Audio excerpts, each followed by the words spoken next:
포스코 그룹 같은 경우는 이번에 실적 발표하면서 컨퍼런스 콜을 할 때 뭐라고 얘기를 했냐면 전반적인 투자 스케줄을 조정하겠다. 예를 들어서 양재 같은 경우도 당초 예정보다는 조금 투자하는 일정을 뒤로 늦추는. 그다음에 이제 포스코 홀딩스 같은 경우는 철강 쪽은 3분기부터 회복할 것 같다라고 얘기를 하고 있고, 근데 이게 한 3분기 정도 되면 1조 정도 나오지 않겠냐라는 이제 리포트들이 나오는 걸 봐서는 조금 하반기는 그래도 좀 따뜻해지는 그림이 나오지 않을까 기대하는 것 같고요.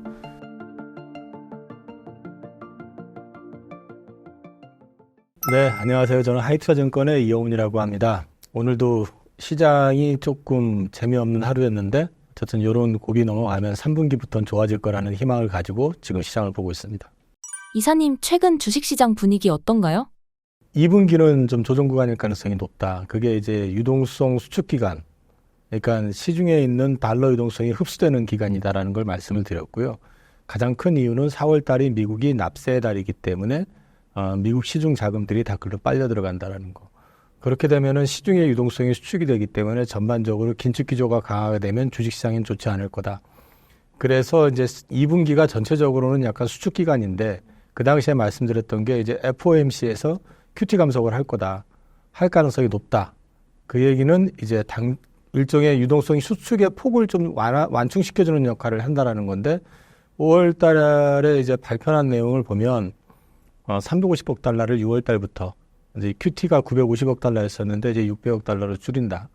QT라는 거는 이제 미국 연준이 가지고 있는 채권을 매각을 하는 거잖아요. 그럼 채권을 매각을 한다는 얘기는 거꾸로 시중에 있는 돈을 연준이 회수를 한다는 얘기거든요. 그걸 월 950억 달러씩 팔았던 걸 600억 달러로 이제 줄이니까 그 회수의 폭이 좀 줄잖아요, 평균적으로. 그래서 이제 유동성 감소는 마찬가지긴 하지만 폭이 좀 준다라는 측면에서 숨통이 좀 트일 가능성이 있다. 그래서 5월 달이 2분기 내에서는 그나마 좀 숨통이 좀 트일 수 있는 달이다. 그리고 이제 6월로 가면은 재차 긴축이 좀 나올 거다. 근데 이제 보시면 요 과정에서 하나 이제 변수가 생긴 것, 변수라기보다는 나온 게 뭐냐면 그 옐런 재무장관이 그 재무부가 채권 바이백 프로그램을 운영하겠다라고 발표했거든요. 그 뭐냐면은 이거는 재무부가 채권을 사주겠다는 얘기예요. 이게 좀 재밌죠. 연준은 채권 팔고 재무부는 채권 사주고 지네들이 그냥 주고받고 하면 그만인 건데 아무튼 그걸 한다는 얘기는 연준은 채권을 시중에다 파는 거고요. 시중에다 파는 거고 이제 재무부는 은행들 가운데서 유동성에 부족에 있다든지 조금 현금 확보가 필요한데 다른 걸 위해서 그런 데서 보유하고 있는 국채를 사준다는 얘기거든요. 그러면 이것도 일종의 바이백 프로그램 자체는 시중의 유동성을 풀어주는 효과를 주는 거기 때문에 강도는 4월이 제일 셌다. 어찌됐든 간에. 그리고 이제 5월 지나서 6월 달에 재차 그 제외 국민 대상으로 미국인 기준으로요. 다시 이제 또 세금 납세를 하거든요. 그래서 이제 달러 유동성이 조금 줄 가능성은 있기는 하지만 4월만큼은 아닐 거다. 그래서 4월, 6월, 5월식으로 해서 유동성 긴축의 강도는 정해질 거기 때문에 5월은 그나마 나쁘지 않을 것 같다라는 말씀을 드렸고 오늘 주가 흔들린 거는 이번 주에 쉬는 날 중간에 부처님 오신 날 있죠.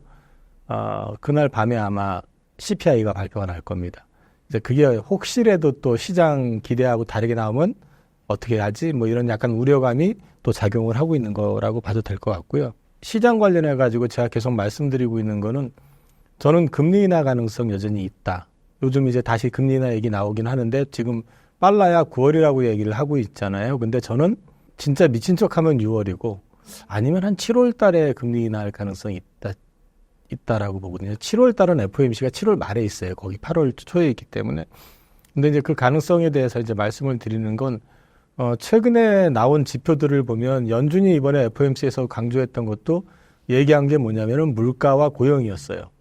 근데 최근에 고용 지표와 관련돼 가지고 내용들을 보면 조금 삐걱거리는 소리들이 나고 있습니다. 그러니까 이제 그동안에는 막 고용이 넘쳤었는데 지금은 일자리도 좀 줄어드는 분위기고 약간 좀 뭔가 모르게 찝찝한 느낌 이런 것들도 나오고 있고 그다음에 소비자 신뢰지수라든지 이런 소비 관련된 지표들도 좀 부정적으로 좀 나오고 있다. 이 얘기는 사실 이 지표대로 나가게 되면 올 하반기부터는 미국도 경기 후퇴 내지는 침체에 들어갈 가능성을 좀 보여주고 있는 시그널들이 있거든요. 그래서 연준하고 재무부 쪽에서는 지금 그것도 신경을 쓰고 있기 때문에 저는 금리 인하를 6월이나 7월 중에 한번 하지 않겠느냐라는 생각을 하고 있고요. 그중에 좀 눈에 보일 만한 게 뭐냐면 그동안에 소비 여력을 좀 지탱해 줬었던 게 뭐냐면 초과 저축 수요였거든요. 미국이 정부가 워낙에 코로나 보조금을 많이 줬잖아요. 미국 국민들한테. 그러니까 그게 잔고에 두둑히 쌓여 있고 일자리 남아 돌고 또 이제 사실 우리나라 사람들하고 달라서 또 미국 사람들은 돈 많으면 굳이 일 안 하려고 하고 하니 그러니까 또 그 구인을 하는 쪽의 입장에선 사람이 부족하니까 자꾸 임금을 올리고 했었는데 저축분이 이제 마이너스로 돌아섰다. 기준을 굳이 얘기하면은 2020년 기준 코로나 그 보조금 지급 이전 그 수준으로 떨어진 거거든요. 그러면 이제 그 소비에 대한 여력이 그만큼 좀 준다라는 걸 좀 보여줄 수 있고요. 그 다음에 이제 미국은 지금 제조업 PMI가 계속해가지고 50 밑이었었는데, 서비스업 PMI도 이제 이번에 하락이 시작이 됐고, 비농업 고용 같은 경우도 요번에 이제 시장 컨센서스 대비해가지고, 한 6만 명 이상 적은 숫자가 나와서 이제 고용 쪽도 약간 노이즈가 있는 거 아니냐. 그런 얘기들이 있었고, 시간당 임금도 컨센이 4% 상승이었는데 3.9. 뭐 이런 것들이 이제 나오고 있다. 그다음에 ISM 비제조 지수 같은 게 비제조업 같은 경우도 지금 50m로 떨어지면서 전체적으로 좀 경제 지표가 조금 부정적인 어떤 시그널들이 보이고 있다. 요 차트는 뭘 보여주는 거냐면요. 우리가 보면은 그 일자리 관련해 가지고 항상 비농업 고용자 수 그 월말 월초에 이렇게 발표가 나는데 요거는 여기에 지금 보이시는 빨간 라인 있잖아요. 빨간 그래프가 뭐를 나타내냐면은 3개월 동안에 이 분기 고용에 대한 거를 갖다 실제 조사한 수치입니다. 그런데 23년 3분기 기준으로 보면은 그다음 월간으로 보면은 분기 기준으로 했을 때 64만 건이 늘었다고 고용이 했는데 실제 내용은 마이너스로 나왔습니다. 그 얘기는 이게 발표하는 거는 말 그대로 조사를 하는 건데 센서스 조사할 때 응답을 안 하는 데들 많고 그 정확도가 많이 떨어지는 거죠. 근데 어쨌든 그 지표기 때문에 발표를 하는 거고 3개월 뒤에 하는 거는 3개월 그 종합으로 해서 하는 거는 나중에 총합을 보고를 받는 거거든요. 그래서 실제로 일자리는 작년 3분기부터 줄기 시작했다. 그런 걸 이제 보시면 되고 이런 것들을 종합해 놓고 봤을 때 미국이 급작스럽게 금리를 격하게 인하를 하는 거는 뭔가 부러진다는 얘기거든요. 그렇게 되기가 싫은 거고 그 다음에 지금 이런 흐름을 좀 연출하고 싶은 거는 아무래도 트럼프보다는 바이든 쪽이겠죠. 그러니까 옐런이 재무부에서 국채 바이백 프로그램 이번에 발표했고 파월 의장은 정치적으로는 중립이지만 물론 자기의 어떤 역할 이런 거를 하는데 또 무리하게 이 사람은 좀 중간에서 고민스러운 게 뭐냐면 지난번에 인플레 없어졌다가 갑자기 확 생기는 바람에 금리 엄청나게 올려놓았던 거잖아요. 그래서 한번 욕먹었고 그다음에 올해 안 가요 했는데 올해 가는 바람에 또 욕먹었는데 만약에 이게 고금리를 유지하다가 경기가 꺾여가지고 침체로 확 떨어지게 되면 역대급 무능으로 찍힐 가능성이 있기 때문에 이 사람은 이 고용하고 경기도 지키고 싶은 마음이 있다는 거죠. 그래서 제 개인적으로는 6월 아니면 7월 중에 한 번 정도는 금리 인하할 거다. 근데 연속적으로 인하할 것 같지는 않고요. 뭐 그러면서 저는 3분기가 좀 좋아지는 그림이 나오지 않겠나 그렇게 기대하고 있습니다. 6개월 이상 외국인이 연속 순매수를 하는 이유가 무엇인가요? 일단 유동성이 지금 계속해가지고 풀리는 기간이었었고 우리나라 같은 경우는 연초에 안 좋았었어요. 증시. 보시면 연초에 1월 2일부터 시작해가지고 계속 빠졌거든요. 근데 밸류 프로그램을 정부에서 제시하면서 주가가 급반등을 했고 그 수급의 주체는 외국인이었죠. 외국인들이 10조 이상을 사들어오면서 계속해가지고 우리나라 대표주였던 현대차 그룹, 그 다음에 배당 많이 주는 금융 이쪽을 많이 사가지고 주가를 올렸고요. 여기에 더해가지고 반도체 쪽이 바닥을 찍고 돌아서면서 흑자전환한다 하면서 하이닉스는 HBM 때문에 이전부터 올랐지만 삼성전자 쪽으로 또 수급이 많이 쏠려 들어온 그런 측면이 있죠. 그래서 이제 우리나라의 전통 산업 내지는 우리나라 수출 산업에서 가장 핵심은 누가 뭐래도 반도체 비중이 제일 크거든요. 반도체가 돌아선다니까. 그럼 우리나라의 어떤 경제의 시황 자체가 돌아선다라고 보고 외국인들은 들어온 거고 그다음에 지금은 약간 뉴노멀이라는 얘기들이 많이 나오긴 하지만 외국인들 과거 학습 경험상 1,300원대 주식을 사가지고 한국 주식을 사가지고 손해본 기억이 없어요. 지금은 이제 1,300원대가 고착이 되는 불길한 느낌이 들기는 하지만 여태까지 그런 적이 없었기 때문에 실적이 바닥에서 돌아서는 데다가 1,300원의 환율이라고 그러면 한국 증시 한번 사볼 만하다라고 해서 외국인들이 일단 계속적으로 들어온 것 같고요. 그 우리나라 산업을 전반을 놓고 보면 우리가 체감적으로는 좋다라는 걸 못 느끼죠. 근데 반도체가 바닥을 찍고 돌아섰죠. 자동차는 계속 좋았었죠. 그 다음에 조선 계속 얘기를 요즘 이제 많이 나오는데 조선업 같은 경우도 수주가 꾸준히 지금 되는데 이 수주의 질이 되게 좋아요. 그러니까 소위 말해서 고수익 선박을 계속 수주를 하고 있거든요. 여기에 방산이 최근 2, 3년 전부터 시작해서 계약 많이 하고 수출이 본격적으로 늘어나고 있고 이런 것들 우리나라 이제 주력 산업들이 좋아지고 있는 거죠. 그러니까 이런 것들이 전체적으로 놓고 보면은 한국 증시를 외면할 이유는 없는 그런 그림을 지금 보여주고 있기 때문에 외국인들이 계속해서 사들고 있다. 이렇게 보셔도 될 것 같습니다. 금리 인하 기대감이 살아나면 전기차가 수요 개선될까요? 고금리가 일단 자동차 수요를 발목을 잡고 있는 건 맞아요. 그런데 그럼에도 불구하고 자동차 판매량을 보면은 생각처럼 많이 줄진 않았죠. 그죠? 오히려 차값이 올라가지고 자동차 업체들은 한 대 파는데 이익이 더 많이 남는 그런 구조잖아요. 우리나라 같은 경우 현대차도 보면 1분기가 작년 대비해가지고 차량 판매 대수는 줄었어요. 근데 제네시스 같은 고가차를 많이 팔아가지고 이익은 괜찮게 나는. 그러니까 이제 이런 부분이 있죠. 그래서 전기차가 수급이 개선이 되는 게 금리가 필요 조건은 아니라고 봐요. 전 그거보다도 우선 선행이 돼야 되는 거는 첫 번째는 이 차량 가격에 대한 저항감이 낮아져야 됩니다. 그 얘기는 뭐냐면 동급 차량을 사는데 전기차 살래? 아니면 뭐 가솔린차 살래? 했을 때 이 차이가 비슷하고 그 다음에 인프라가 어느 정도 구축해서 편의성이 있으면 기왕 살 거 전기차 타 보지 뭐 이렇게 되는 거지만 같은 급인데 예를 들어 가지고 전기차가 이 내연기관차 대비해서 1,000만 원 이상 차이 난다. 보통 이제 아주 고가차 같은 경우는 차를 사는 분들이 선택의 폭이 넓잖아요. 뭐 돈 1,000만 원, 2,000만 원 이거 신경 쓰는 게 아니잖아요. 근데 예를 들어 가지고 3,000만 원, 뭐 4,000만 원 이런 차 이제 이런 중저가 모델을 산다고 했을 때 1,000만 원 차이다 그러면은 그럼에도 불구하고 내가 지구 환경을 지키기 위해서 전기차 사겠다. 몇 명이나 되겠냐는 거죠. 그래서 일단 차량 가격이 어쨌든 지금 많이 떨어지긴 했어요. 배터리 가격이 떨어졌기 때문에. 그래도 어쨌든 이 저항감을 줄일 정도까지 돼야 된다는 거. 선택이라는 거는 대중화가 돼야 된다는 측면에서 봤을 때 그런 측면이 하나 있고 또 하나는 언론에서 그 얘기를 안 하는데 작년 말 올 초 해가지고 미국이 전기차 무덤이 된 적이 있었어요. 혹한 때문에. 근데 왜 무덤이 됐는지를 보면 내용은 간단하잖아요. 충전소가 없었기 때문이에요. 충전소가 없으니까 혹한기에 차 충전하러 가가지고 대기하고 있다 다방전 나버릴 거거든요. 충전소가 곳곳에 여러 군데 설치가 돼 있었으면 굳이 그 충전소 찾아가지고 가가지고 앞차 충전할 때까지 기다리고 대기하고 그럴 이유가 없잖아요. 이제 그런 문제들이 좀 있었기 때문에 이 인프라 구축이 어떻게 강화되느냐 이거 되게 중요한 변수라고 생각을 합니다.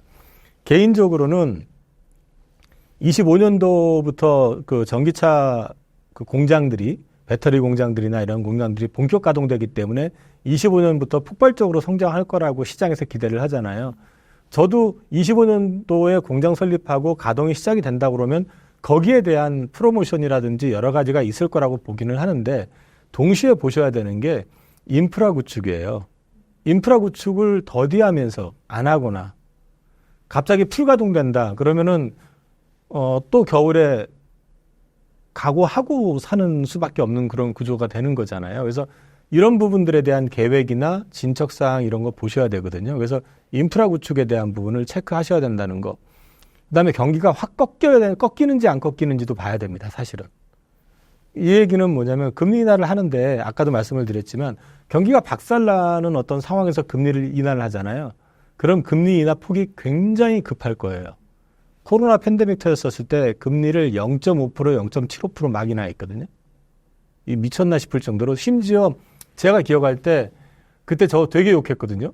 막상 금리 인하할 때 안 하고 버티기던 파월이 갑자기 연준 회의도 아닌데 긴급하게 소집을 해가지고 금리 인하를, 그것도 저희 50bp 인하를 단회하고 막 난리 났었어요. 뭐 그 정도는 아니겠지만 어쨌든 경기가 만약에 고금리로 버티다가 확 꺾이는 그림이 나왔는데 그때 금리 인하한다. 그러면 차를 사겠냐는 거죠. 경기가 꺾인다는 얘기는 일자리가 줄게 되고 또 소위 말해서 이제 급여도 소비 여력도 많이 줄 텐데 이제 그런 것들 때문에 사실은 이제 그 경기가 유지가 돼야 된다라는 거. 그런 맥락에서 이 금리 인하는 하는 게 중요한 게 아니라 그 맥락이 되게 중요하다. 그래서 금리 인하가 반드시 전기차 수요를 폭발시킨다는 이런 논리로 가면 안 되고요. 전기차가 많이 팔리기 위해서 하나의 조건은 될 수 있어요. 근데 이게 메인은 아니다. 계속 말씀드렸지만 메인은 오히려 그것보다는 인프라 구축이 돼야 되고 차량 가격에 대한 저항감이 떨어져야 되고 또 하나는 보통 차를 사면은 1년 만에 막 차를 쉽게 못 바꾸잖아요. 그 얘기는 선택을 할 때 되게 고심을 하거든요. 그럼 배터리의 안정성 문제가 또 부각이 될 수 있다는 거죠. 그래서 이런 것들을 먼저 지켜보시면서 전기차의 어떤 시장 방향에 대해서 고민을 하시는 게 어떨까 싶습니다. 테슬라 주가 반등의 이유가 무엇인가요? 테슬라 같은 경우는 일단 지난번 실적 발표하고 나서요. 그 일론 머스크가 테슬라에 대해서 의심을 하고 있는 것 중에 하나가 뭐냐면 신차 출시를 할 거냐에 대한 의심을 했었어요. 그러면서 그쪽 관련 인원들을 다 지난번에 해고를 했거든요. 근데 갑자기 나와가지고 내년 상반기, 내년 초에 신차 출시하겠다라고 밝혔어요. 근데 저는 이거 사실 별로 믿음이 안 가는데 그걸 밝혔고요. 그 다음에 두 번째는 테슬라는 저는 개인적으로 앞으로 전기차로서는 크게 성장하기 어렵다고 보거든요. 오히려 FSD라고 풀 셀프 드라이빙 이 프로그램 이게 성공을 했을 경우에 이 프로그램을 가지고 테슬라는 이제 성장을 모색할 거라고 봐요. 근데 이제 그 부분에 대해서 굉장히 강한 자신감을 이제 내비쳤고 8월 달부터 이제 그 로보택시 운영하는 거 그다음에 이제 중국으로 날아갔었잖아요. 그래서 중국에서도 이제 그 FSD와 관련돼 가지고 거기 비아드였나요? 어디 같이 협업합의로 한 데가 있는데 갑자기 생각이 안 나네. 그런 것들하고 맞물려 가지고 주가가 반등을 한 거고요. 전기차 자체의 어떤 뭐 수급 개선 이슈 이런 것 때문에 반등한 건 아니에요. 네. 테슬라 주가가 좋아지면 우리나라 2차 전지도 좋아질까요? 센티적인 측면에서는 심리적으로 어쨌든 테슬라 하면 아직까지는 전기차의 대표 이렇게 인식이 돼 있잖아요. 근데 이제 앞으로 저는 테슬라가 시장에서 차지하는 비중은 계속 줄 거라고 봅니다. 왜냐하면 첫 번째는 이 회사가 자동차 메이커처럼 자동차를 오래 만드는 회사가 아니고요. 지금도 모델이 몇 개 안 돼요. 근데 앞으로도 요번에 신차 출시도 저가차 출시에 대한 기대감이었거든요. 일반화시킨다고. 근데 거기 있는 인력들 다 정리해 놓고 나서 갑자기 하겠다고 하는 게 무슨 얘기인지는 저는 솔직히 이해를 못 하겠는데 그거보다는 앞서 말씀드린 것처럼 FSD의 성공 여부가 되게 중요하다. 보니까 FSD 관련해가지고 중국 정부로부터 예비 승인 받은 게 아까 말씀드렸던 그 회사가 아니고 바이두네요.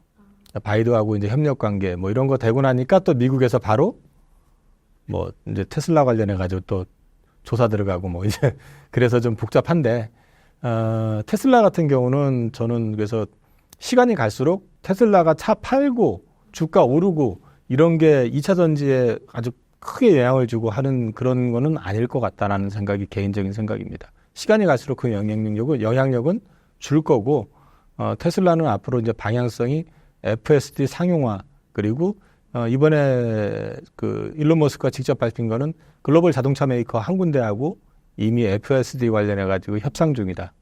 그러면 그거 협상을 하게 되면 테슬라는 그 차에다가 그걸 장착을 하면서 팔아먹고 또 한 가지는 그 차를 사용하는 유저들은 구독료를 또 내잖아요. 그게 되게 크거든요. 사실 그래서 테슬라 같은 경우는 앞으로 AI 쪽으로 AI나 우주 이런 쪽으로 아마 몇 년 내에 이제 메인 이미지가 좀 변경이 될 가능성이 있다. 그렇게 보고 있습니다. 자율주행이 상용화 시 눈여겨볼 섹터가 무엇이 있을까요? 사실 우리나라 관련된 주식이라고 그러면 전부 다 테마주로 엮일 수밖에 없어요. 진짜 핵심이 될 만한 거는 별로 없고요. 근데 이제 자율주행 관련해서 칩 메이커들 있어요. 뭐 회사들 몇 개, 한 3개 정도 언급해놨는데, 뭐 아니면 카메라 렌즈주. 이건 이제 MC넥스 같은 건 카메라 렌즈 쪽인데, 이 카메라 렌즈 쪽이 부각이 될 수도 있고, 그 다음에 이제 그 자율주행 관련해서 칩을 만드는 회사들 이런 것들이 부각이 될 수도 있는데, 저는 거꾸로 이게 만약에 상용화가 된다고 그러면 사실 지금 자율주행 관련해가지고 글로벌 자동차 메이커 가운데서 테슬라 말고 가장 많이 추격해 있고 비스무리하게 가고 있는 데가 현대차 그룹이에요. 그러면 현대차 그룹 쪽에 관련돼 있는 회사들 가운데서 자율주행하고 연관이 돼 있는 회사들은 오히려 그 영향을 좀 받을 수 있다. 그리고 현대차가 반드시 좋다는 얘기는 아니에요. 근데 우리나라 회사들이 잘하는 게 보면 이 표현하면 좀 이상한데 카피캣이라고 애플이 아이폰 만들어내니까 삼성전자도 나도 스마트폰이야 하고 내놨었던 거 있었잖아요. 옛날에 옴니아 폰이라고. 그래서 이게 무슨 스마트폰이냐 난리가 나기도 했었지만 그 과정을 거쳐서 바로 만들어낸 게 갤럭시였거든요. 그러니까 이제 따라가는 부분들에 대해서는 굉장히 강하기 때문에 지금 현재 그 기술적인 측면이나 이런 부분에서 현대차 그룹이 모셔널이라고 하는 회사에 투자했고 거기가 지금 택시 상용화 서비스 지금 하고 있는 걸로 알고 있는데 이런 것들을 봤을 때는 가능성을 본다 그러면 오히려 현대차 그룹 쪽도 괜찮을 것 같습니다. 이사님, 최근 2차 전지가 지지부진한 이유가 무엇인가요? 제가 작년 가을부터 계속해가지고 이제 캐즘 구간 진입했다라고 말씀을 드렸는데 캐즘 구간 진입했다라고 하는 걸 갖다가 시장에서 이제 생각하는 거는 뭐냐면 주식으로 보면 차트로 보면 바닥 구간 진입했다 이제 뭐 이런 걸 인식하는 것 같아요. 근데 캐즘이라고 하는 건 기본적으로 생존 전쟁 구간이라고 보시면 돼요. 캐즘에 들어섰다는 거는 성장을 하던 어떤 산업이 추가 성장을 위해 가지고는 인프라 구축도 필요하고 아까 말씀드렸던 전기차 기준으로 얘기하면 자동차 가격에 대한 저항도 낮춰야 되고 배터리의 어떤 발화 위험성도 낮춰야 되고 그다음 여러 가지 인식도 바뀌어야 되고 이런 게 있잖아요. 초기에 사는 얼리어답터들은 가격이 중요하지 않아요. 내가 이것 갖고 있어. 니들 이거 안 타봤지 하는 과시욕이거든요. 얼리어답터들 같은 경우는. 그리고 먼저 요즘 유튜브 발전됐으니까 내가 아이폰 그런 거 있잖아요. 비전 프로 나오면 비전 프로 내가 써봤는데 하고 내가 분해해봤네 하면서 엄청나게 유튜브에 많이 나오잖아요. 이제 얼리어답터들의 특징은 그거거든요. 그걸 내가 가지고 있고 막 쓰고 재밌고 이게 아니라 남들 안 하는 걸 써보고 해보는 거거든요. 근데 그 수요로 인해서 확 올라섰는데 문제는 여기서 추가로 그러니까 수요가 늘어나려면은 대중화가 돼야 되잖아요. 그러려면은 가격적으로 아까 말씀드렸지만 1억, 2억짜리 차를 사는 분들 같은 경우는 차를 사는데 1,000만 원 더 줄까 말까에 대한 고민이 그렇게 많지는 않아요. 내가 더 좋아하는 모델, 뭐 디자인, 차 브랜드 이런 걸 따지지. 그런데 아까 말씀드렸지만 뭐 중저가 차 3,000만 원, 4,000만 원, 5,000만 원 또는 2,000만 원 여기서 1,000만 원 차이면 엄청 크잖아요, 사실은. 그러니까 이거 1,000만 원을 더 주고 내가 지구의 환경을 살리기 위해서 전기차를 사야겠어. 이게 쉽겠냐는 거죠. 자동차가 요즘은 없으면 되게 불편하잖아요. 근데 지금 우리나라 같은 경우도 보면 충전소가 많지 않잖아요. 근데 예를 들어 가지고 내가 지금 차를 선택을 해야 되는 상황이다. 근데 그것도 막말로 얘기해서 충전소도 부족해 가지고 내가 한번 충전하려고 그러면 어디까지 갔다 와야 되고 막 이런 불편함이 있는데 또 주행거리 요즘 늘어나긴 했지만 부산까지 내려가려고 그러면 중간에 전기차 충전소 어디 있는지 찾아야 되는 그런 불편함도 있는데 여기에 가격까지 한 1,000만 원, 1,200, 1,500만 원 차이가 나버린다 하면은 접근성이 떨어지잖아요. 그러니까 지금 그런 것들 때문에 좀 수요가 확 올라왔었던 성장이 정체가 되는데 문제는 이 정체가 되는 과정에서 이 처음에 팔던 초기 공급망이 그대로 유지가 되는 게 아니라 팔리네, 정부에서 미네 이러니까 너도 나도 진출을 하고 그 다음에 이제 캐파를 늘리잖아요. 시장 마켓 사이즈가 10,000대였을 때 생산하는 캐파가 5,000대였었다 그러면은 수요가 더 많으니까 전기차에 대해서 계속적으로 가는데 문제는 이제 미국도 그렇고 유럽도 그렇고 앞으로 전기차 언제까지는 몇 프로 이상 팔아야 돼 뭐 이런 강제를 하니까 안 팔던 내연기관 차들도 뛰어드는데 내연기관 차들에서 캐파를 갖다가 막 10만 대, 20만 대 막 늘리잖아요. 그러니까 이 전체적으로 공급을 할 수 있는 생산 캐파가 확 늘어나 버린 거잖아요.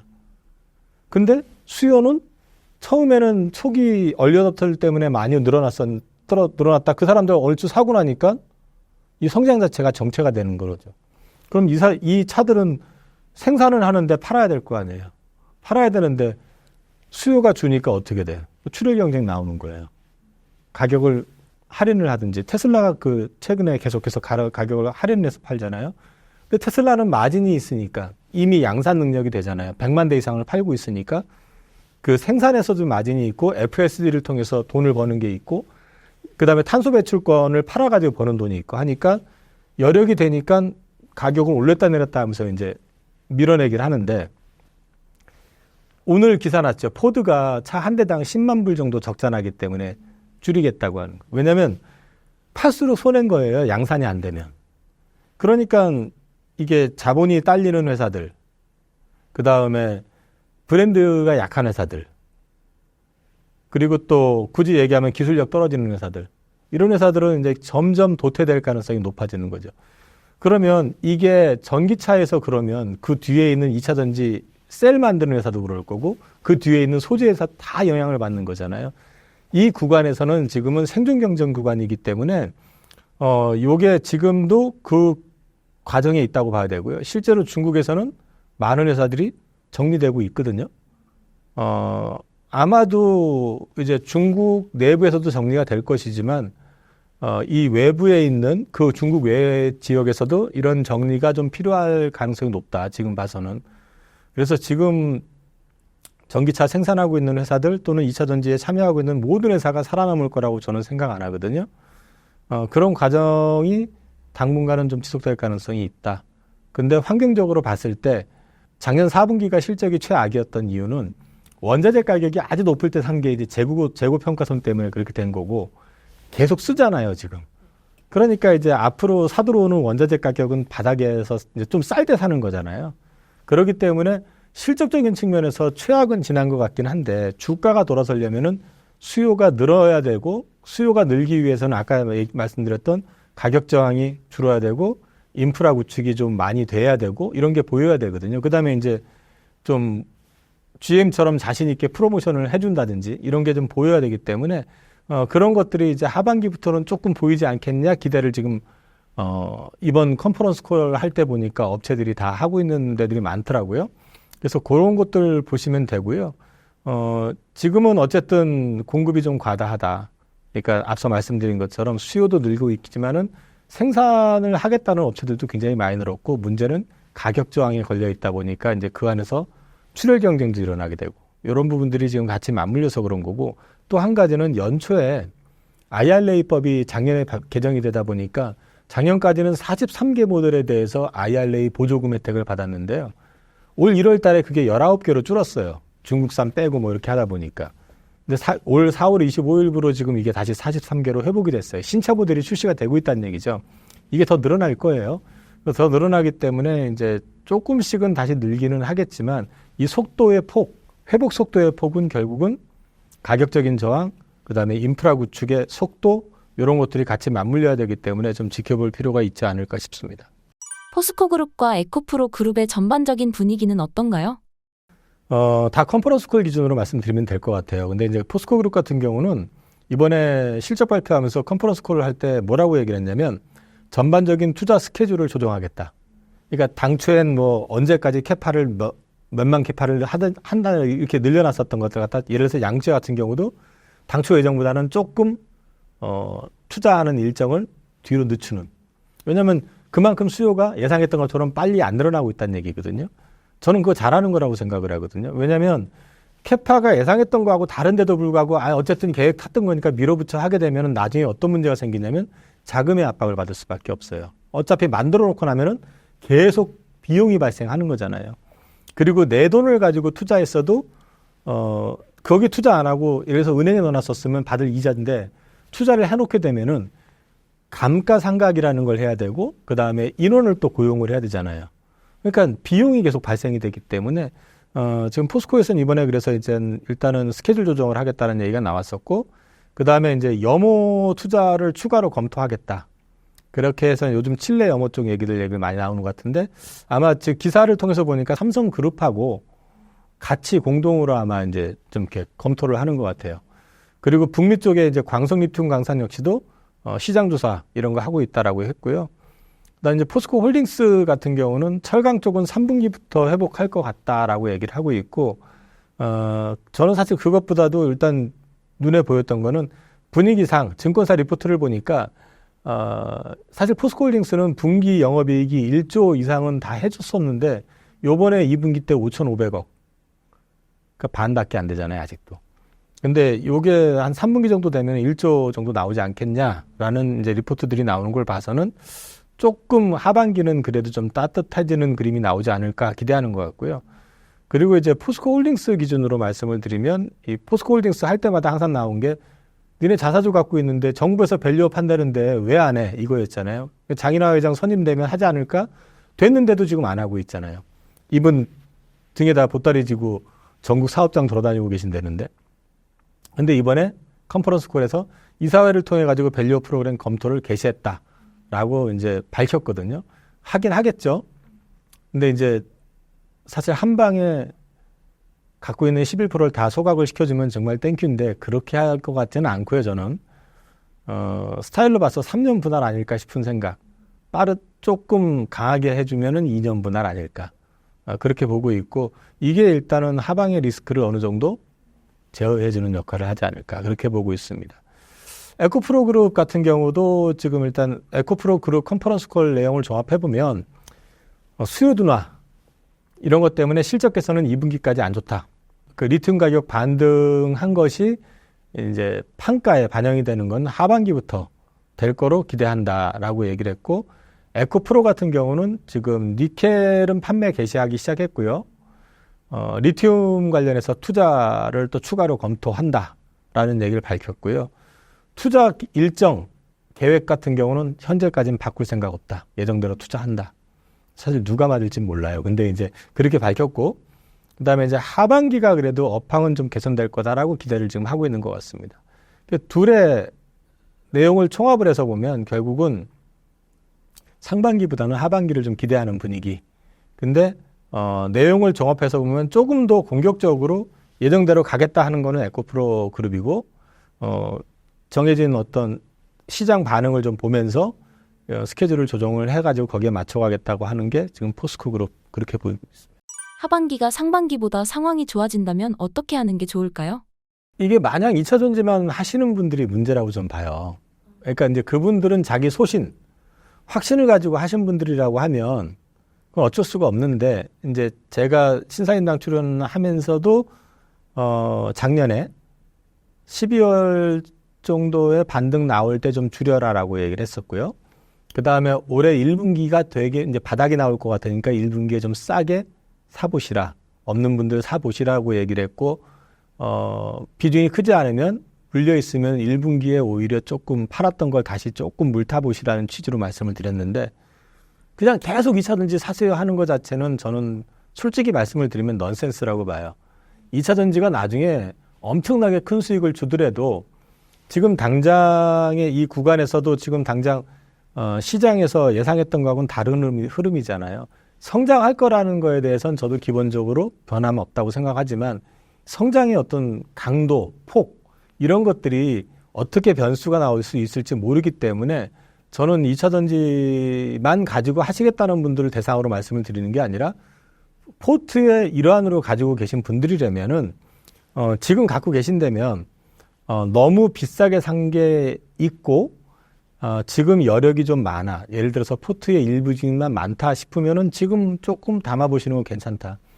근데 이게 급하게 돌아설 거라고는 기대하지 마라. 하반기가 좋아질 거라고 하는데 그 좋아짐의 어떤 속도라는 게 앞서 말씀드린 것처럼 가격 저항의 문제, 아까 차 가격 저항의 문제, 인프라 구축이 어떻게 되는지 이런 거 체크해야 된다는 거거든요. 그래서 저는 이런 부분들 종합해 놓고 말씀을 드리면 없는 분들은 조금 담아도 괜찮을 것 같고, 저 개인적으로도 최근에 2차 전지 쪽에서 제가 좋아하는 이제 회사들 들이라고 표현해야 되나요? 하여튼 뭐 그 비중을 크지는 않은데 조금 담고 있어요. 그러니까 제 포트에는 그냥 원 오브 댐이기 때문에 담고 있긴 하지만 이게 뭐 금방 급등할 거라고 생각하면 저도 왕창 실어버리겠지만 그건 아니잖아요. 그러니까 시장을 좀 트렌드를 좀 보시면서 너무 급하지 않게 가시는 게 좋을 수도 있다. 왜냐하면 다 사놓고 난 다음에 지켜보려면 속 터지고 답답할 수밖에 없어요. 지금 사실 그런 분들이 많은 것 같거든요. 그럴 필요가 있을까? 아니면은 뭐 확신 갖고 계신다 그러면 이거 왜 안 오르지? 할 게 아니라 확신 갖고 계신다 그러면 굳이 그거 신경 안 쓰시는 게 맞잖아요. 근데 많이 갖고 있는데 지금 신경 쓰고 있다는 얘기는 불안하다는 얘기잖아요. 그래서 비중을 지금 적극적으로 늘리시지 마시라. 갖고 계신 거 유지하시고 그 다음에 좀 여력이 되시는 분들이라면은 지금 구조에서는 조금 담아도 괜찮을 것 같다. 저는 조금 하방 리스크가 제어되어 있는 쪽을 지금 좀 담자라는 취지로 말씀을 드리고 있습니다. 전기차 시장 전반적인 상황 어떤가요? 네, 최근에 나온 자료를 보니까 IEA에서 23년도 대비해가지고 20% 정도 성장을 할 거라고 전망을 하는데 여기서 함정은 중국이 많이 올라옵니다.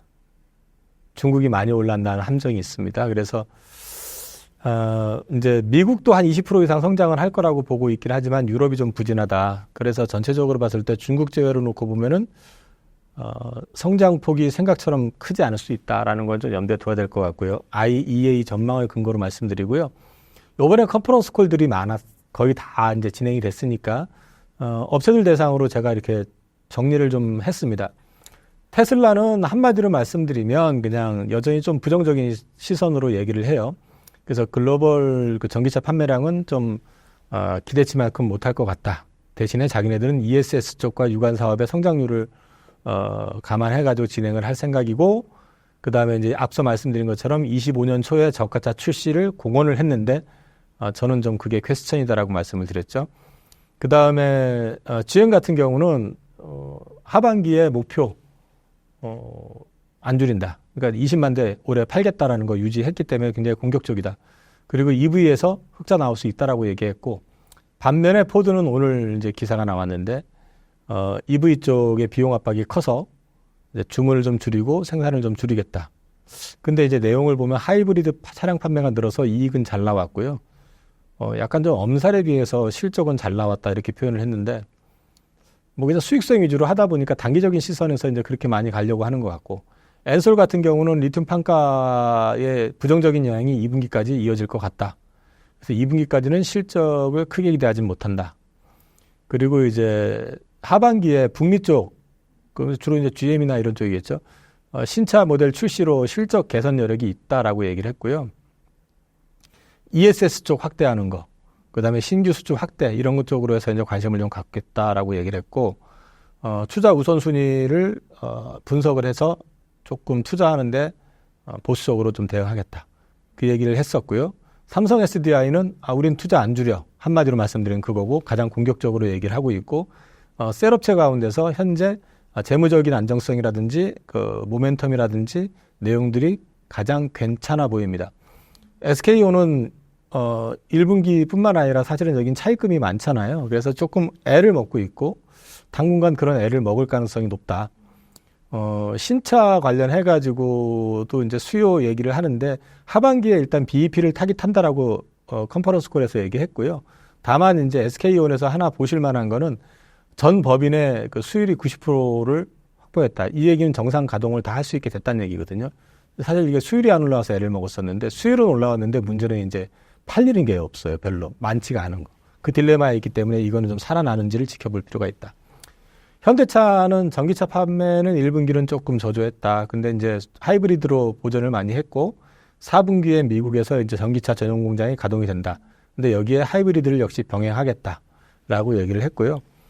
북미 쪽은 11%, 인도 쪽이 8% 성장 얘기했고, 그 다음에 이제 5월 달에 아마 밸류 프로그램 관련해가지고 인베스터 데이인가? 거기서 이제 혹시 추가로 나올지 모른다. 그러면 이제 추가적인 업사이드가 나올 수 있다. 포스코 퓨처엠은 2분기도 그다지 좋을 것 같진 않다. 연간 판매는 작년 수준 정도 될 것 같다. 그 정도 얘기를 하고 있고 4분기를 좀 기대하고 있고 앞서 말씀드린 것처럼 투자 일정 조정 이런 걸 통해서 지금 조금 침체기 내진 조정기를 대응할 생각이다. 에코프로 BM 같은 경우는 수요 둔화 판가 하락 영향이고 2분기도 수익 개선은 제한적이다. 최근에 리튬 가격 상승이 제품 가격에 반영이 되는 건 하반기부터 반영이 될 거기 때문에 실적도 하반기가 상반기보다는 좀 좋아질 거다라는 정도 기대하고 있는 것 같고, 에코프로는 아까 말씀드렸으니까 넘어가고요. LG화학은 LG에솔의 모회사죠. 여기가 양극재 올해 출하량 목표를 그대로 유지한다. 이 얘기는 다른 데는 양극재 출하량이 조금 줄거나 전체적으로 이제 매출 감소 뭐 이런 거 얘기했는데, 유지를 한다라는 얘기는 그 LG엔솔이 내재화라고 해야 되나요? 계열사 거 활용하는 걸 더 많이 할 거다라는 얘기겠죠. 그래서 이제 양극재는 전체적으로 수익성은 소폭 개선될 거라고 기대를 하는 것 같고요. 올해 뭐 4조 원 이내 투자한다. 그리고 이제 마지막으로 포스코홀딩스 같은 경우는 3분기부터 실적 개선 철강 쪽으로 해서 소재 부문 생산 능력 확대할 것이다. 근데 이제 리튬은 최저점 수준으로 판단하고 있고 남미 쪽 염호 탐색하고 있고 밸류업 관련해 가지고 이사회 논의 시작했다라는 얘기를 말씀을 드렸었습니다. K배터리 3사 전망은 어떤가요? 일단 LG엔솔, SDI, 그다음에 SK온 3사를 놓고 말씀을 드리면 앞서도 이제 잠깐 말씀드렸지만 가장 재무 여력도 좋고 투자에 적극적인 거는 현 시점에서는 삼성 SDI입니다. 삼성 SDI 같은 경우는 1분기 실적도 상대적으로 괜찮게 나왔고요. AMPC라고 해서 보조금을 작년치 거를 한꺼번에 467억을 반영을 했고 올해도 또 이거를 이제 수출을 하는 쪽이 되기 때문에 실적에서는 예상치 못했던 플러스가 나오고요. 그 다음에 이제 4680 배터리, 46파이 배터리라고 얘기하던데 내년에 양산하는데 관련해서 준비 적극적으로 하겠다. 전고체 관련해 가지고도 27년 양산을 목표로 해 가지고 요즘 샘플 테스트를 추가로 많이 하고 있다. 여기에 덧붙여 가지고 이 2170 배터리 쓰고 있는 모바일 쪽 업체들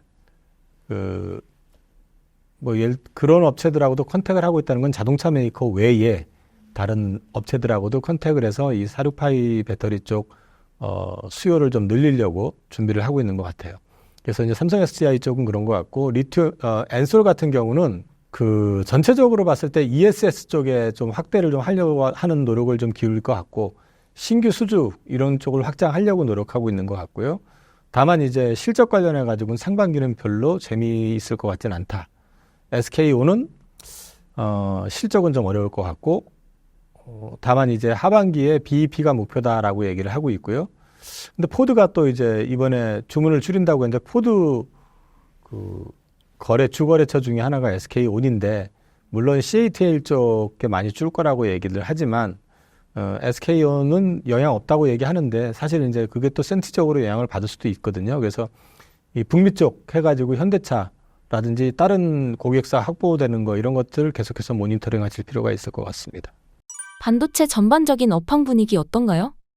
업황은 좋은데 주가가 고점에서 이제 좀 깔딱깔딱 숨 넘어가는 그런 분위기를 좀 보여주고 있는데요. 일단은 트렌드포스라든지 이런 쪽에서 뭐라고 하는지 그걸 좀 잠깐 좀 말씀을 드리면 우선 테크뉴스라고 하는 데에서 이제 얘기한 게 5월 달에 한국 메모리 업체가 DDR5 가격을 13% 인상하고 DDR4도 10% 인상을 했고요. 전체적으로 2분기 계약 가격이 20에서 25% 상승을 전망하고 있습니다.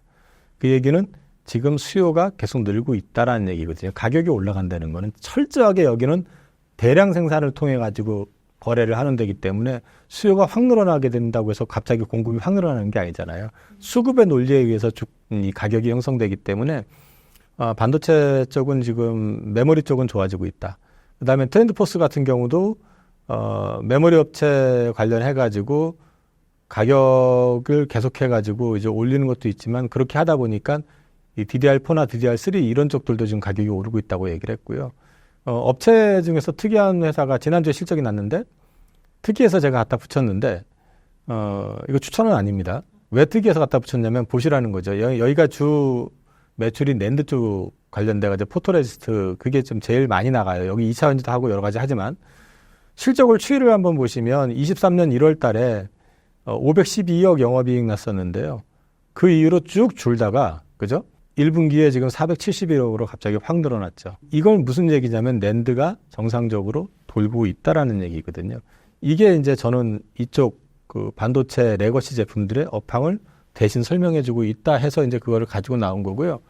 HBM 관련해 가지고 이제 말씀을 드리면 HBM 판가가 DDR5의 5배거든요. 그리고 5배고 그 비트 전체 용량에서 HBM이 차지하는 게 23년에 2%였거든요. 그 용량에서 차지하는 비중이 DRAM 시장에서 2%였는데 24년에 5%, 25년에 10%.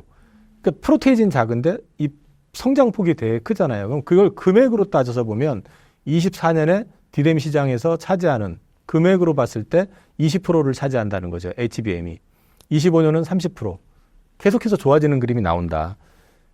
그리고 25년도 HBM 가격 협상 이미 시작됐고, 그 다음에 HBM 수요 성장률은 뭐 24년도에 200%, 25년도 200% 이렇게 계속해서 성장을 할 거다라고 한다고 하면 HBM을 생산하고 있는 회사들, 우리나라 대표적인 건 하이닉스일 거고, 그 다음에 삼성전자도 하고 있어요. 엔비디아에 지금 못 들어가서 그렇지. 계속해서 성장한다는 얘기고요. 그 밑에 보시면 AI 서버 수요가 급증한다. 이게 결국 무슨 얘기냐면 HBM만 필요한 게 아니에요. 이제 서버 투자를 해야 되니까 AI 쪽으로. 그렇게 되다 보니까 고성능 SSD 개발이 경쟁이 붙었고 이쪽이 계속 크게 늘어나다 보니까 이쪽 시장에서 글로벌 1위는 삼성, 2위가 솔리다임, 이거 하이닉스 계열이거든요. 이쪽이 다 좋아지고 있는 그림이 지금 현재 나오고 있기 때문에 업황 자체는 되게 좋은 그림입니다. 다만 엔비디아 실적이 5월 21일인가 있을 건데 주가가 많이 올랐잖아요. 그래서 시장에서 기대하고 있는 숫자를 채울까? 두 번째는 채운 건 오케이인데 그 다음에 이제 시장이 워낙에 기대치가 높으니까 이제 더 많은 성장을 원할 거 아니에요.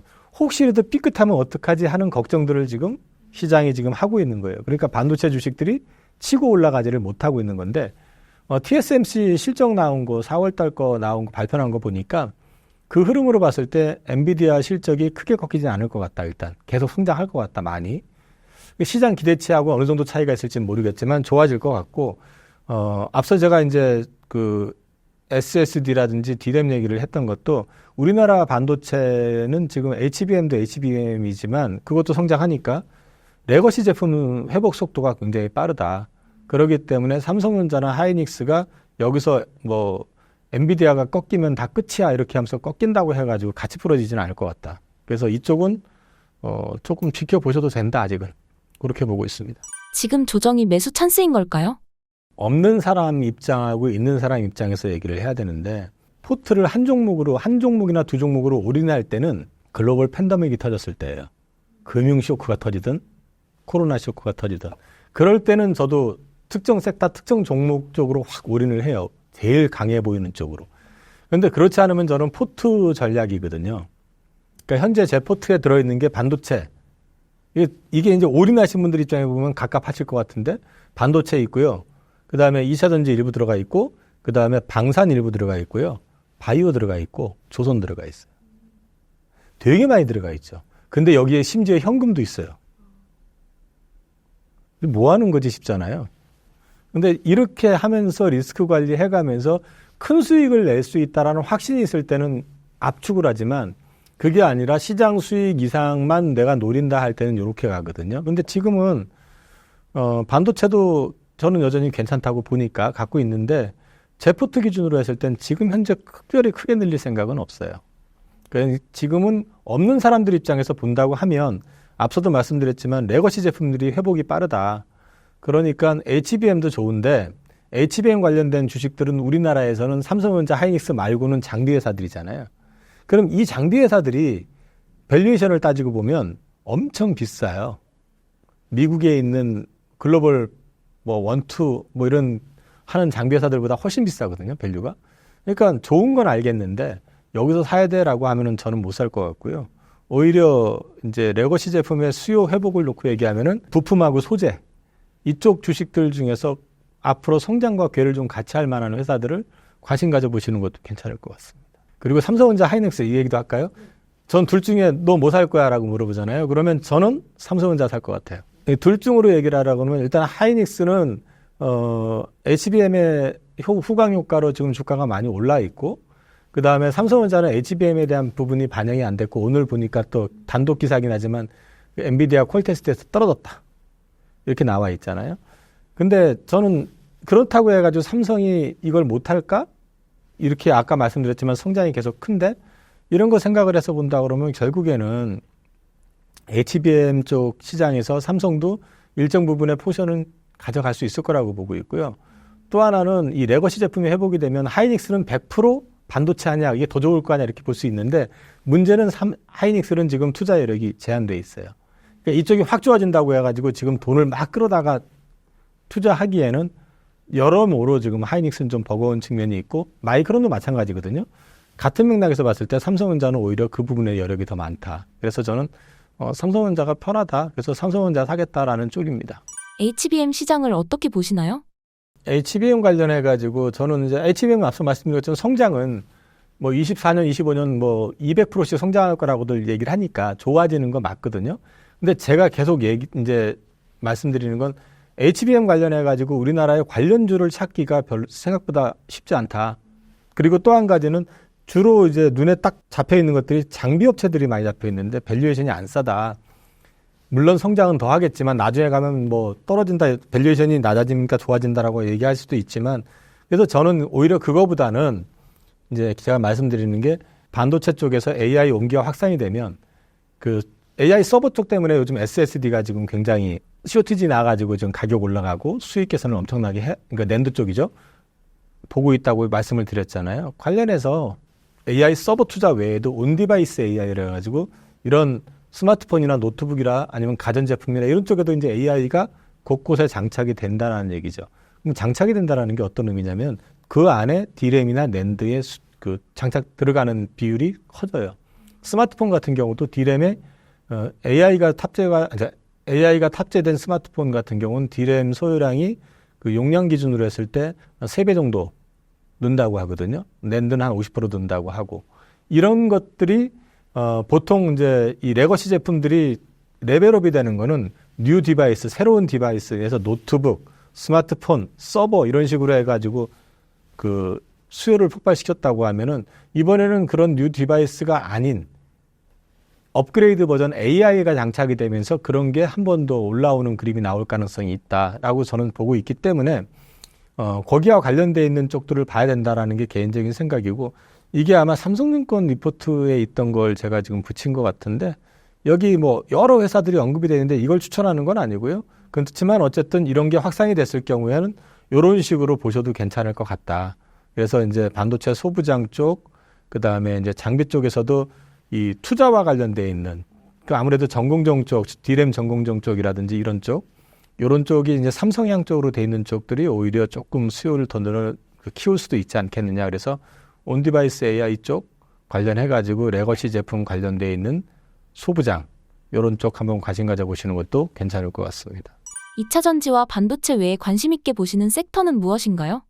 제가 이제 포트에 커버하고 있는 게 이제 방산, 바이오, 조선, 현재 이 정도 하고 있는데 방산은 조금 지금은 그 모멘텀이 조금 약화돼서 쉬어가는 것 같고 좀 뒤에 보셔도 될 것 같고 바이오는 제가 이제 지난주에 모 채널에서 나와서 올라가면 좀 줄여라 이제 듀치즈로 말씀을 드리고 있고 바이오는 나중에 기회가 될 것 같고 지금은 이제 4월 초부터 시작해서 계속 지금 조선주 얘기를 하고 있습니다. 조선주에 대해서 설명을 조금 드릴게요. 조선주를 왜 봐야 되는지에 대해서. 최근에 조선주가 한 40% 올랐어요. 그렇기 때문에 지금부터 사야 돼라고 말씀드리면 해필이면 또 오늘 5% 이상 다 올랐어요. 그러니까 오늘 사라 이게 아니라 조금 눌릴 때 사시라. 자, 결국 장기적으로 봤을 땐 정고점 넘어설 거라고 저는 생각을 해요. 근데 이제 일단 단기적으로 좀 올라 있으니까 그걸 감안해서 보시고 우선 첫 번째는 가격 경쟁이 줄어든다. 두 번째는 신주 성과 계속 올라가고 있고요. 그 다음에 고부가선 수주가 지속되고 있다. 세 번째는 3분기부터가 본격적인 증익 구간이다.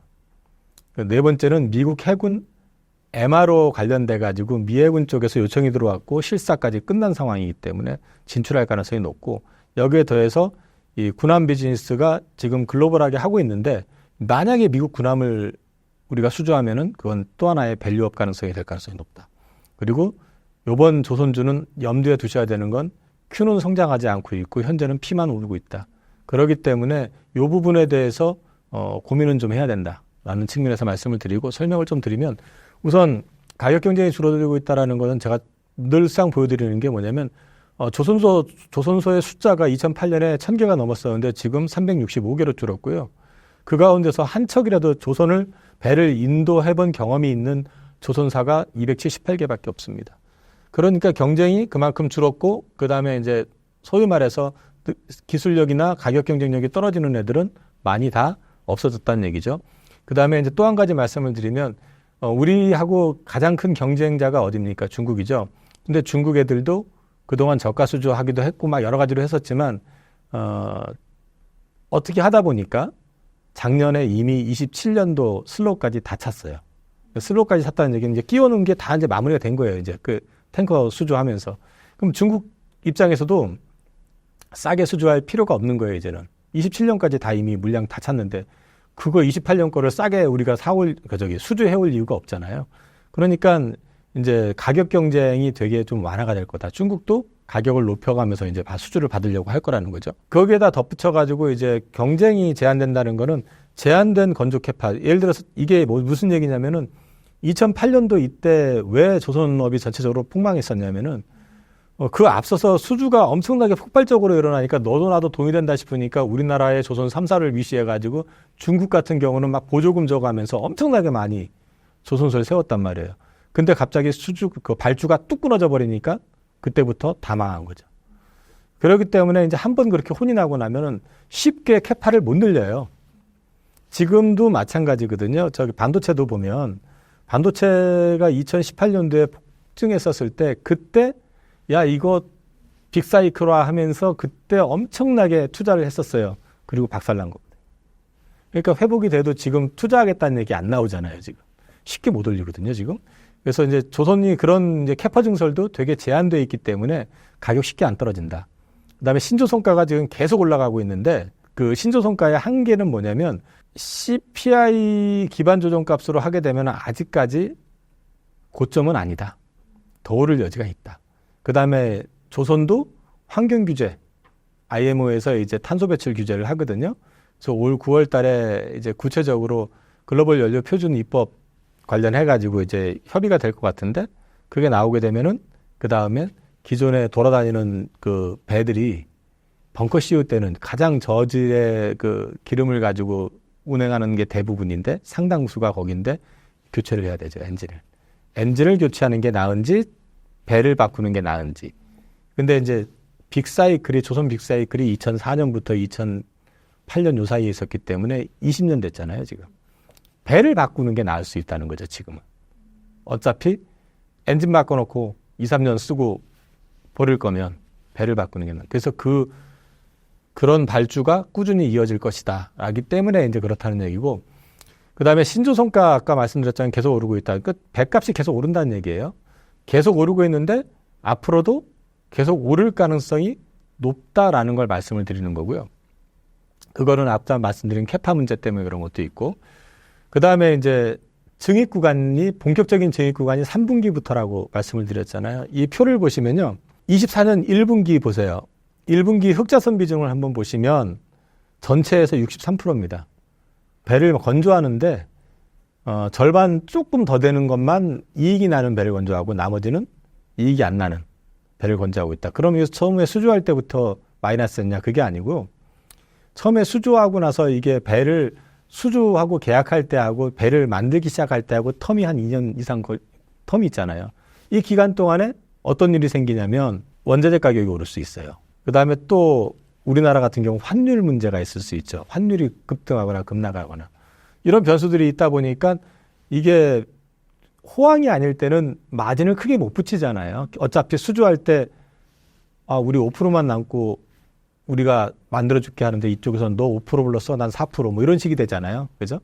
그러니까 불황기 때는 서로 만들어주겠다는 애들이 가격을 낮출 수밖에 없는데 이게 호황이 될 경우엔 거꾸로 캐파가 한계가 있다 보니까 저기서 막 이제 서로 우리 거 좀 만들어줘 이러는데 잠깐만 기다려봐. 얘는 10%, 얘는 얼마에 우리가 할 수 있는데 넌 얼마에 줘. 이런 식이 되는 거거든요. 그러니까 거꾸로 전 애들이 발주를 내는 애들이 가격을 올려가는 거죠. 올릴 수밖에 없는 그런 구조가 되는 거죠. 그러다 보니까 지금 이제 1분기 때 63%인데 2분기를 보시면 83%로 늘어요. 근데 3분기를 보면 95%로 늘어납니다. 3분기부터는 거의 다 흑자선을 갖다가 건조한다는 얘기죠. 그 밑에 보시면 삼성중공업을 제외하고는 다 흑자선이죠, 이제.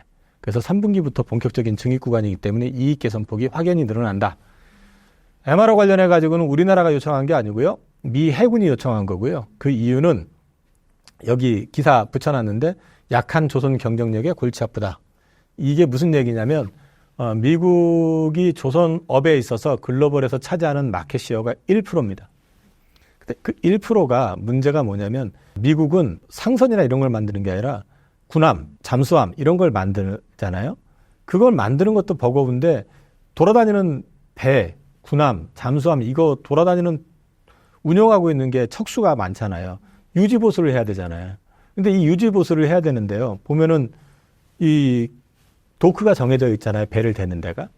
그러니까 예를 들어서 배를 만들고 있으면 우리 거 좀 고쳐줘 그러면 기다려 이거 만들 때까지 이런 식이 돼버린단 말이에요. 그러니까 이게 유지보수가 잘 안 돼요.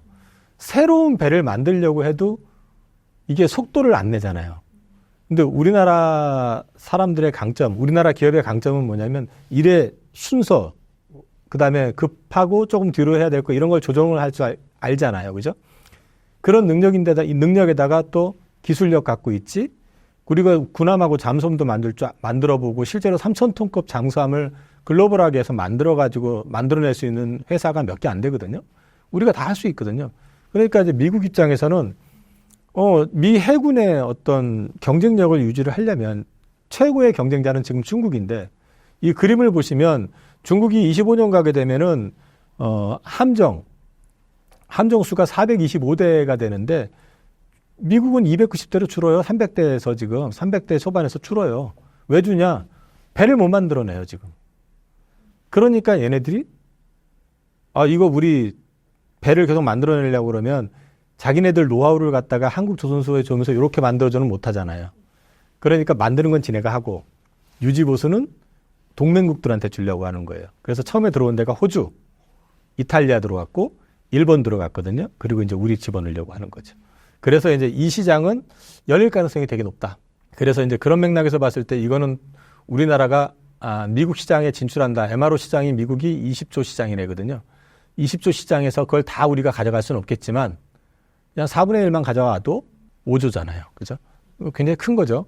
근데 그런 것들도 한번 감안해 보실 수 있고, 그 다음에 MRO 시장에 들어가게 되는데, 지금 현재 한화 같은 경우는 오스트리아가 하는 호주 조선사를 인수하려고 그러고 있고, 현대중공업 같은 경우는 미국 현지 조선사를 인수하려고 그러거든요. 현지 조선사를 인수해가지고 들어가게 되면 어떤 효과가 있을 수 있냐면 미국 군함을 수주할 수 있어요. 그럼 군함을 수주하게 되는 순간 30년짜리 일감을 확보하게 되는 겁니다. 유지정비까지 다 하니까. 그런 맥락에서 이제 이게 하나의 또 다른 기회가 될 수 있다.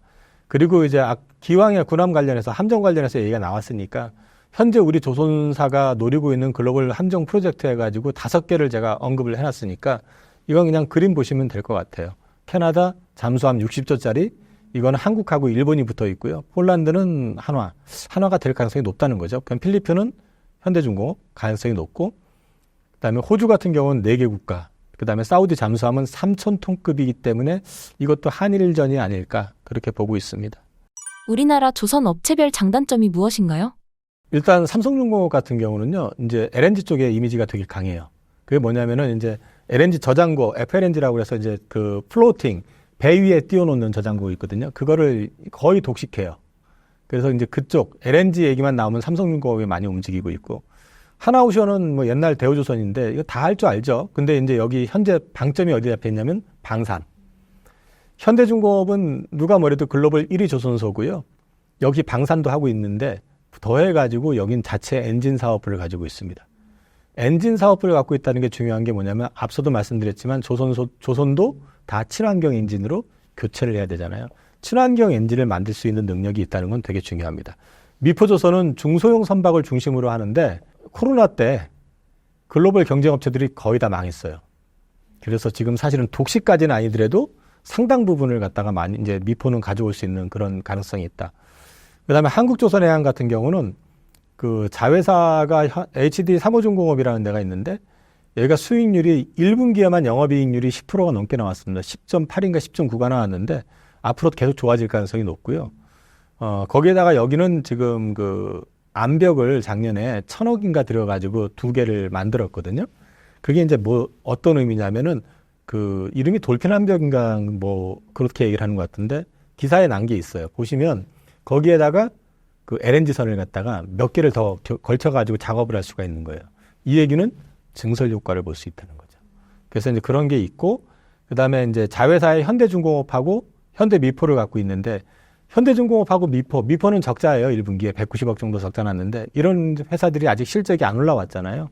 그럼 그것들이 실적이 올라오게 되면 조선해양 같은 경우는 자연스럽게 올라가잖아요. 그러면 캐파 증설하고 이익 계산의 효과가 굉장히 빠르게 올라올 수 있다. 그래서 한국조선해양은 그런 맥락에서 보시면 장점이 있고, 다만 단점은 자체가 조선이 아니라 지주회사처럼 현대 HD 사무중공업 지분 97% 갖고 있고 사실상 100%죠. 그 다음에 현대중공업 지분 한 7, 80% 정도 갖고 있고 미포 지분 갖고 있고 하니까 이제 그 지주회사 성격으로 좀 돼 있기 때문에 밸류상으로는 다른 회사들을 대비해서 저평가되어 있는 건 맞습니다. 근데 사모가 만약에 상장 안 한다 그러면 주가 엄청나게 오를 거고, 네. 한다고 하면은 그 또 디스카운트 때문에 또 올라가는 게 제약이 있을 거고 그런 이제 장단점이 있어요. 이런 걸. 네. 5개 조선 업체 중 중점적으로 봐야 하는 업체가 있을까요? 그 방금 말씀드렸던 내용이 중점적으로 보실 내용이에요. 그 특징을 가지고. 그 실적 다 좋아진다라는 거. 이 중에서 뭘 우선 집중해서 봐야 된다라고 솔직히 저도 잘 모르겠어요. 다 좋아질 것 같아요. 다 좋아질 것 같고, 그 다음에 이제 어디에 내가 투자하는데 방점을 둘 것이냐. 그래서 방산의 성장성에 방점을 둘 것이냐.